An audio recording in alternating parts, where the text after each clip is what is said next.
स्वागत है आप सभी का आपके अपने चैनल एकलव्य एजुकेशन सेंटर की इस नए वीडियो में।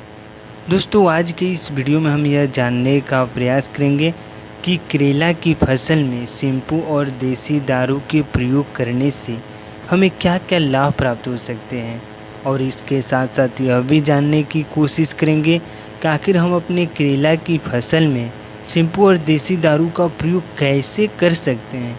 यानी करेला की फसल में शैम्पू और देसी दारू के प्रयोग करने के सही रणनीति पर भी हम विस्तार से जानकारी प्राप्त करने की कोशिश करेंगे इस वीडियो में। तो चलिए इस बेहद ही महत्वपूर्ण वीडियो की शुरुआत करते हैं। जैसा कि आप जानते हैं कि करेला एक ऐसी फसल है जिसकी खेती बरसात के मौसम में करके निश्चित तौर पर हम कम समय में ज़्यादा से ज़्यादा लाभ प्राप्त करने में सफल हो सकते हैं। लेकिन मौजूदा दौर की काफ़ी संख्या में किसान यही सोचते हैं कि हम अपने करेला की फसल में कौन सी टेक्निक को अपनाएं जिससे जो हमारा करेला का फसल है उसमें ज़्यादा से ज़्यादा फूल और फल लगने की संभावनाएं बढ़ सकें। और उन्हीं प्रयोगों में किसान अपने करेला की फसल में तमाम खादों का प्रयोग कर देते हैं, जैसे नाइट्रोजन, फास्फोरस, जाइम, जिंक जैसे महंगे खादों का प्रयोग कर देते हैं, और जिससे जो उनकी करेला की फसल में लागत है वो काफ़ी बढ़ जाती है। और जैसे ही उसको बाज़ारों में ले जाते हैं उसमें मतलब करेला की फल को, तो निश्चित तौर पर उसने हानि की संभावना हानि की सामना करना पड़ता है, क्योंकि अगर ज़्यादा लागत लगा देंगे तो निश्चित तौर पर उससे ज़्यादा से ज़्यादा लाभ प्राप्त करने में सफल तभी हो पाएंगे जब हम मिनिमम लागत में कुछ लाभ प्राप्त कर सकें। और जैसा कि आप जानते ही हैं कि करेला का जो रेट रहता है 40 केजी प्रति केजी, इससे 60 रुपया प्रति केजी, इसी प्रकार से रहता है। तो किसान जब ज़्यादा लागत लगा देते हैं और ज़्यादा से ज़्यादा लाभ प्राप्त करने की जब कोशिश करने लगते हैं तो निश्चित तौर पर उसे हानि भी होने लगती है। लेकिन मौजूदा दौर के काफ़ी संख्या में किसान इस नई टेक्निक का प्रयोग करके निश्चित तौर पर लाभ प्राप्त करने में सफल हो रहे हैं। यह टेक्निक है कि करेला की फसल में शैम्पू और देसी दारू के प्रयोग, और इसका प्रयोग करके निश्चित तौर पर लाभ प्राप्त कर रहे हैं। तो आइए समझते हैं कि हम अपने करेला की फसल में शैम्पू और देसी दारू का प्रयोग कैसे कर सकते हैं। यानी जैसा कि आप जानते हैं कि देसी दारू निश्चित तौर पर वाटर में सोल्यूबल है पूरे तरीक़ों से, और शैम्पू भी है। और जैसे ही इसको हम रेशियो की बातें करते हैं तो 5 ml प्रति लीटर के हिसाब से हमें देसी दारू ले लेना है। यानी 5 ml प्रति लीटर पानी में हमें देसी दारू डाल देना है, और इसके साथ साथ 2 से 2.5 ml प्रति लीटर के हिसाब से शैम्पू ले लेना है। और दोनों को जैसे ही घोल बना देंगे और उसके 20 से 25 मिनट बाद हमें शाम के समय में अपने करेला की फसल में इसका स्प्रे करना है। अगर हम सुबह के समय में करते हैं तो हमें ज़्यादा से ज़्यादा लाभ होने की संभावनाएं नहीं रहती है। तो इस तरह से शाम के समय में सही रणनीति के साथ सही टेक्निक का प्रयोग करके और सही समय पर अगर छिड़काव करते हैं तो हमें पूरा भरोसा है कि आप अपने करेला की फसल से कम लागत में ज़्यादा से ज़्यादा लाभ प्राप्त करने में सफल हो सकते हैं।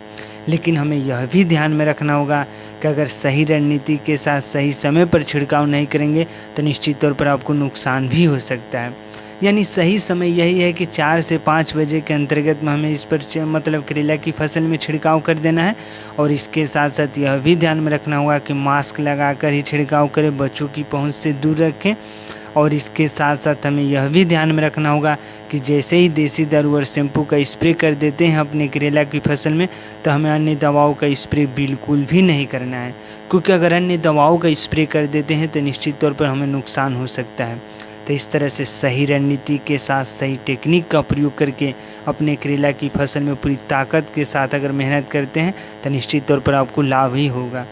क्योंकि अगर किसी भी क्षेत्र में अपना कदम रखते हैं और पूरी ताकत और पूरी जोर के साथ रखते हैं तो निश्चित तौर पर सफलताएं मिलना तय है। अगर आप भी करेला की फसल को उगाए हैं और उसमें पूरी ताकत के साथ आप मेहनत करें तो निश्चित तौर पर लाभ होगा। लेकिन सही रणनीति के साथ भी मेहनत करना हमारे लिए बेहद ही ज़रूरी है।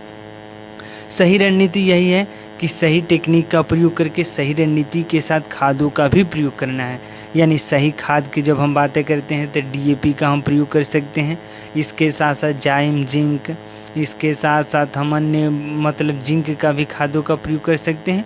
और एक तूफान खाद आता है जो DAP के साथ मिलाकर अगर इसका प्रयोग कर देते हैं तो निश्चित तौर पर आपको ज़्यादा से ज़्यादा लाभ होने की संभावनाएं रहती है। जैसे हम कीटनाशक दवा की बात करते हैं तो KitKat आता है, इसके साथ साथ रोगार आता है और इसके साथ साथ हम अन्य दवाओं का स्प्रे कर सकते हैं। तो इस तरह से आपके धान का ये मन है। तो अगर सही रणनीति के साथ कीटनाशक दवाओं का प्रयोग करते हैं, सही रणनीति के साथ खादों का प्रयोग करते हैं, तो निश्चित तौर पर आपको लाभ देखने को मिल सकता है। तो इस तरह से जैसे अगर अगर महंगे खादों का प्रयोग करते हैं तो आपको ज़्यादा लागत लगने की संभावनाएं रहती हैं। लेकिन जैसे ही देसी दारू अगर शैम्पू का छिड़काव कर देते हैं तो हमें कम लागत में ज़्यादा से ज़्यादा लाभ होने की संभावनाएं रहती है। यह बिल्कुल भी नहीं है कि अगर हम कीटनाशक दवाओं का प्रयोग करते हैं तो हमें नुकसान होगा। लेकिन जैसे कम लागत की जब चर्चाएं होती है, जब कल्पनाएं होती है, तो निश्चित तौर पर देसी दारू और शैम्पू का प्रयोग कर सकते हैं।